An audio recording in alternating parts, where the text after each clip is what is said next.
Hello, everyone. Welcome to another episode of Road Runners Unfiltered. It's your host, Darrien Starling here. UTSA improves to 5-3 after capturing a victory against East Carolina over this past weekend.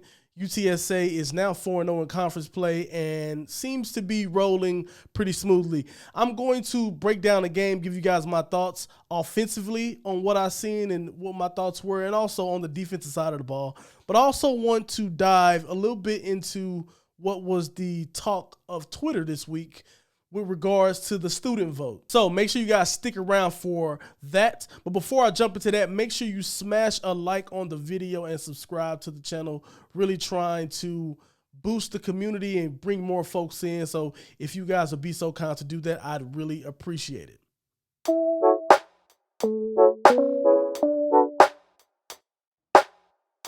On the offensive side of the ball, I really feel like UTSA did a good job. I think, listen, I'd be crazy to be here and complaining about 41 points. 41 points against that defense who has shown itself to be pretty good throughout the season so far.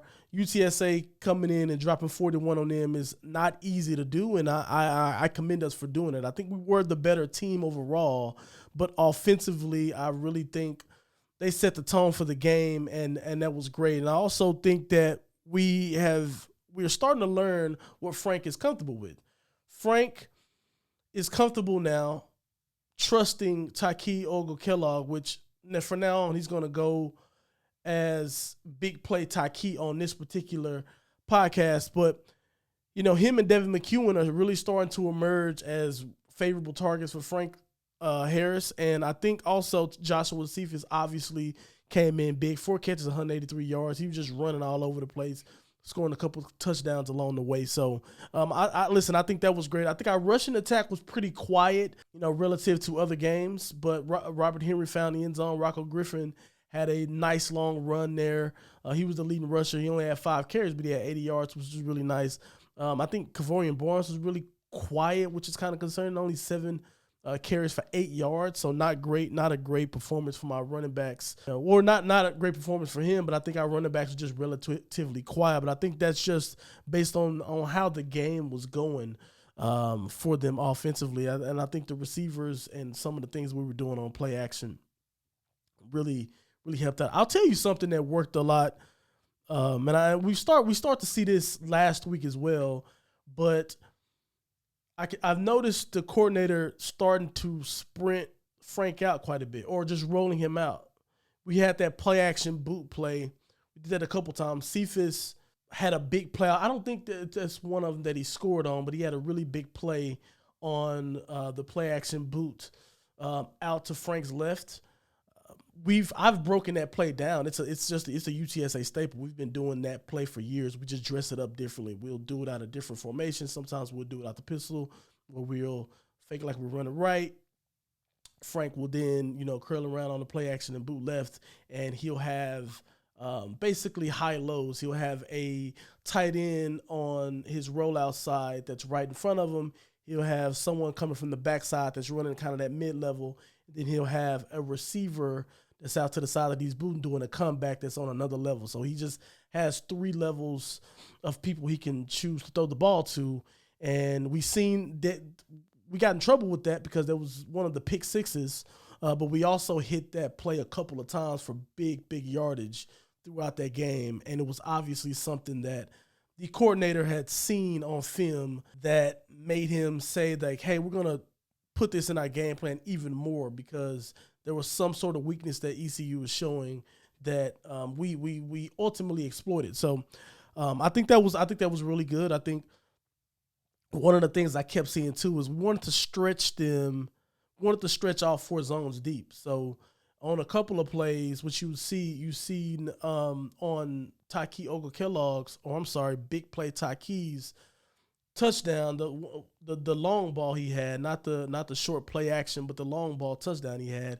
They had 2 twin stacked receivers, and they basically did a fake screen to the outside, and then he slipped behind the secondary. But if you see on the other side of that, and you see what the play actually turned into, it was just 4 verticals. You had 2 receivers running into the seams. You had 2 receivers breaking out to the outside. just going down. So I think that was something that we noticed on film that they weren't good at covering. We hit them on that particular play, but if you also look at some of the other plays we hit, I think we hit our tight end, Hunter, number 88, out to the right on a play too. He did a wheel route, so we hit Cephas on a wheel route. If you look at that long touchdown he had, it was a similar type situation. They hit him on the wing. They hit him on a wheel route up the sideline, and he ended up cutting it back. But we also hit that on the right side of the field to Hunter as well.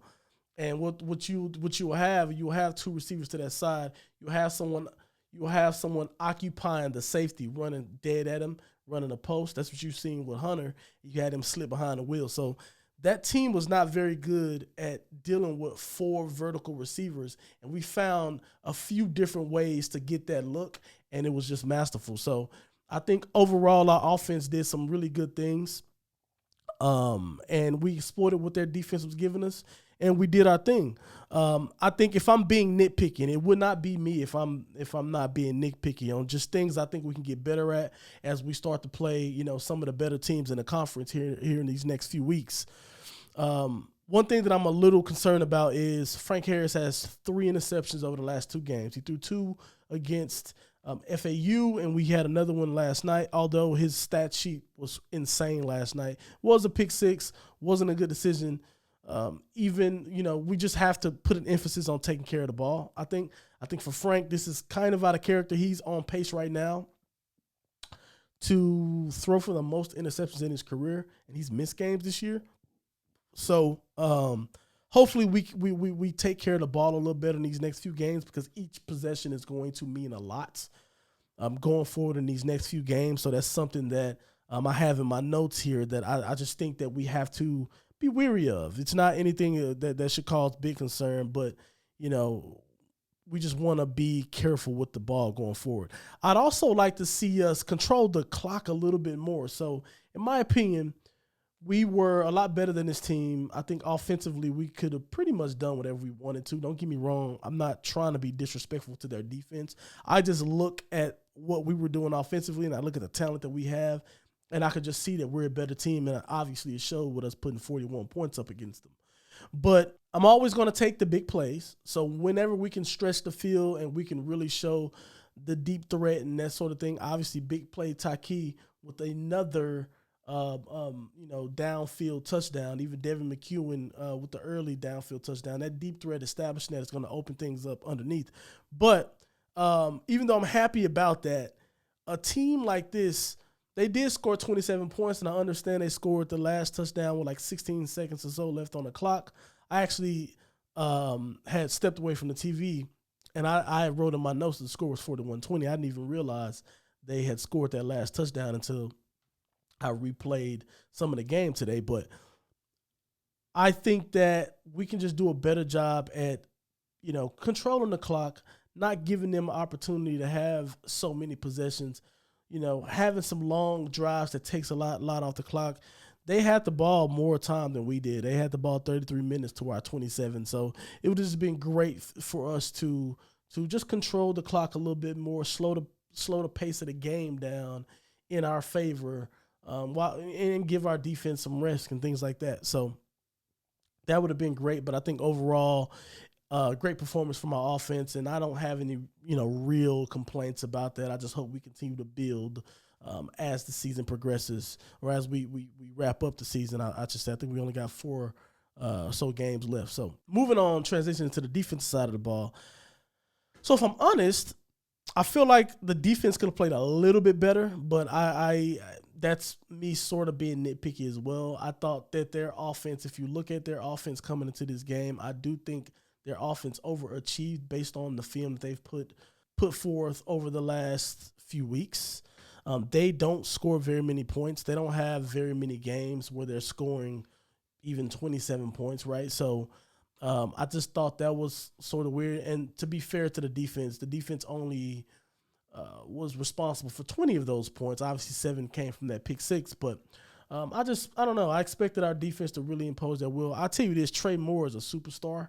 Once again, I think he had 3 sacks, which is completely incredible. Shouts to Elliott Davidson for the interception. I'm telling y'all, those takeaways, that stuff gets contagious. You're going to get celebrated throughout the week on the team in front of everyone. I'm sure Coach Traylor, after they watched the game as a film, gave him huge praise for continuing that takeaway streak. So we just got to keep building on those type of things. I think our front seven was just really good.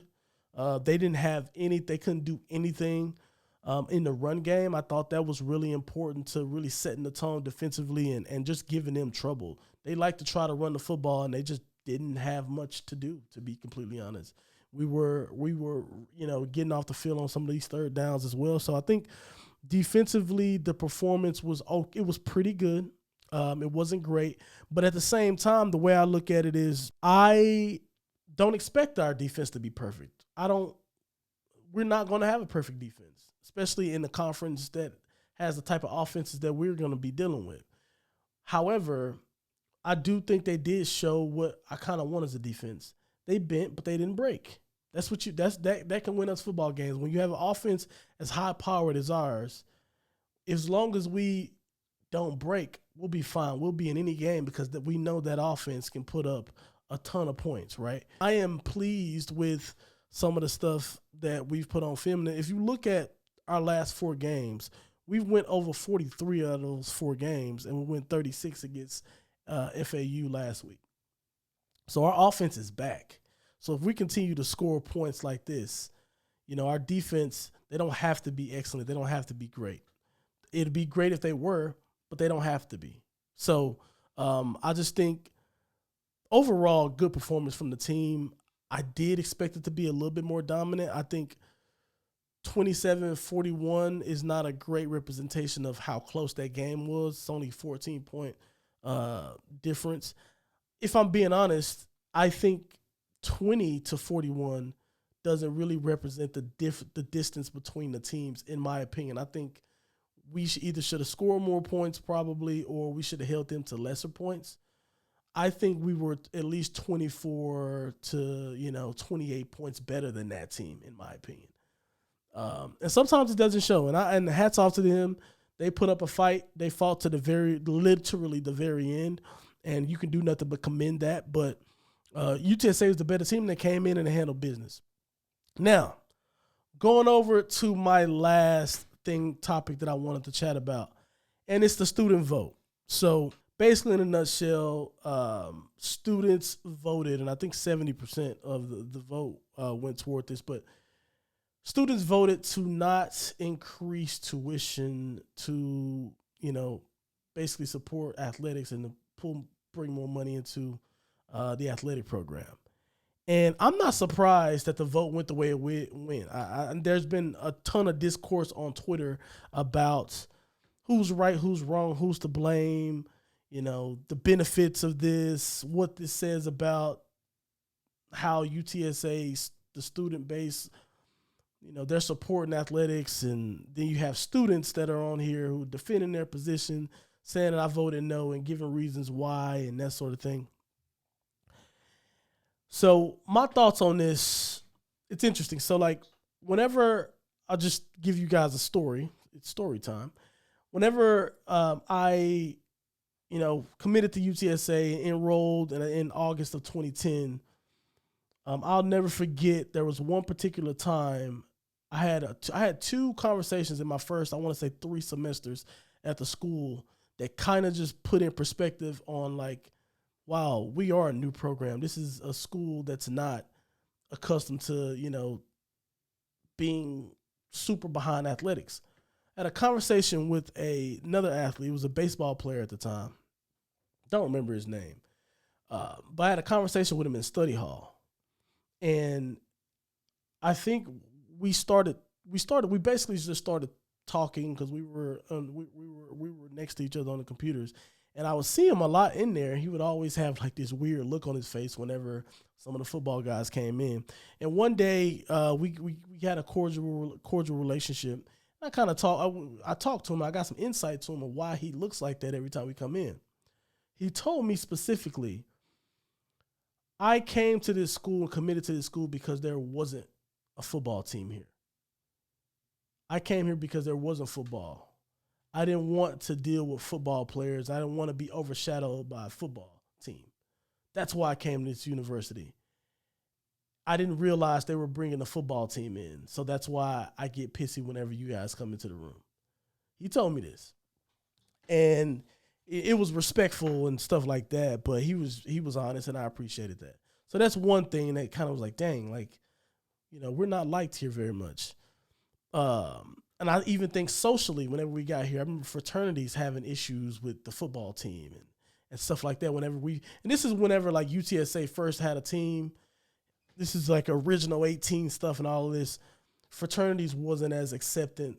It took them a couple of seasons for them to kind of start being more acceptant of us being on campus and things like that. But there was one time in class, there was a few of us. There was a class that we had. We all came in. We all sat together, and we had a work assignment. We had a writing assignment about something. But this one lady was writing about her coming to the school because they didn't have a football team and how she hated jocks, so on and so forth. So she was asked. There was a question posed by the professor.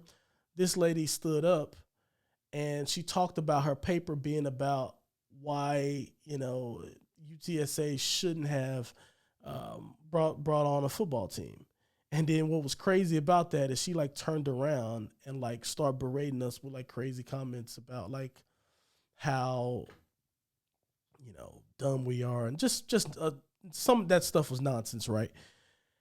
And I say that, I tell you guys that story to say like, a lot of folks value UTSA because the athletic program isn't the end all be all for the school. And it was like that whenever I first got there. And I know obviously time has passed. It's been, many classes has come through since I've been there. But some of this stuff and some of the things that I've seen on Twitter reeks of that same type of feeling, that same type of thing.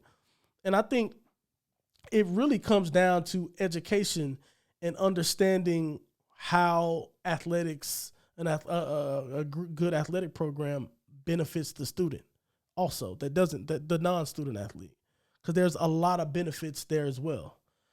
I'm not going to get into all of them because I'm not the one that should be delivering that message, and I'm probably not the best one to deliver that message, being a former athlete and being in support of the athletes. But there's a ton of benefits in doing it. And the people whose job it is needs to make sure that they are doing their due diligence and educating, students across campus on the benefits of the athletic program. If you know that a vote's coming down to this at some point, this isn't something that you can just say, hey, I'm going to start for the next month and go on a campaign and try to get students to vote this particular vote, in favor of the athletics program. You can't just do that a month before the vote.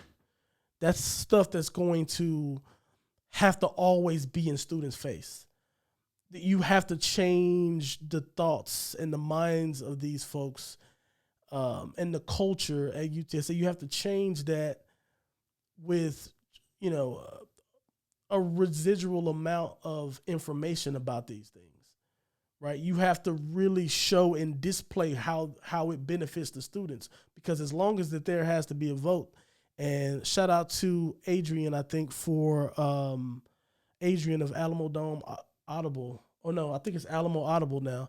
I seen a post from him on Twitter, and kind of verifying that it's a law for them to have to go to these votes.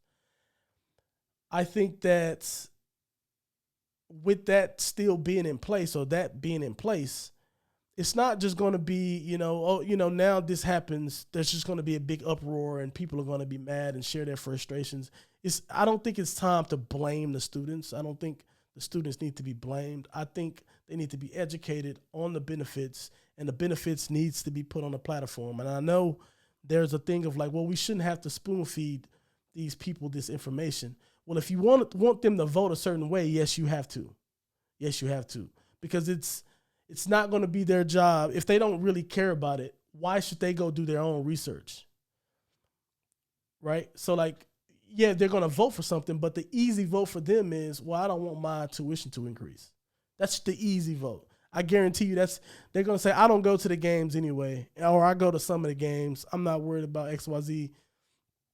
I just don't want my tuition to increase to go to this, even if the increase is $20 or whatever it is. So like, just have to, I see a lot of blame being placed, and I don't think the blame should be on the students. And even in those scenarios that I spoke about before, I don't blame those people for that. Everybody has a choice. There are plenty of colleges out here that don't offer football teams, that don't have football teams, right? You can go to that college, and UTSA used to be a school that was like that. No hard feelings for me, right? People feel the way they feel, and they're going to believe what they believe, and they may not have as much school pride as the next person. I think us as people who are close to athletics and who are huge supporters of football, of course, it'll be nonsense to say, oh, let's not support the football team and increase fees or tuition fees or whatever to help out the athletic program. It's not just football, obviously, but the athletic program in general, right? So anyway, I think that there needs to be a bigger effort. And I don't know, there could be a big effort. I seen Lisa Campos say that, you know, if that they've put a lot of effort into educating students, and she says she's been talking to students and stuff like that. Based on what I'm seeing on Twitter, that talking hasn't worked, or it hasn't been enough of it, but I can't say that the effort hasn't been put in. That would be unfair because I don't know. I haven't talked to any of the students about any of this. I'd love to talk to one of them. If any of them listens to the podcast, I'd love to talk to them just to get more details on their perspective. But I just think that it's going to be a long game. I actually liked a lot of what Coach Traylor said. He was obviously displeased with it, as he should be. But it's just going to take time. It's going to take the people who are responsible for educating the student base. It's going to take them rolling up their sleeves and really going out there and campaigning for this, and hoping that whenever there's a vote comes around again, that they've done their due diligence. And the football program has brought some I keep saying football. The athletic program has brought some clear benefit to the student base. So I know there's a lot going on with that. I had to weigh in on this. I don't like to go in on a Twitter thing. I wanted to give myself a couple of days just to kind of absorb the information and before I gave a take. But that's my take, which is, yeah, we just got to put in the work. You can't blame some of these students for the way they feel. They feel the way they feel, and I think a lot of it has to do with the lack of education on this particular subject matter. That's what it comes down to, and that's not their fault. It's not their fault. But anyway, thank you guys for watching. Make sure you hit that like button and subscribe to the channel. I'd really, really appreciate it. See you guys.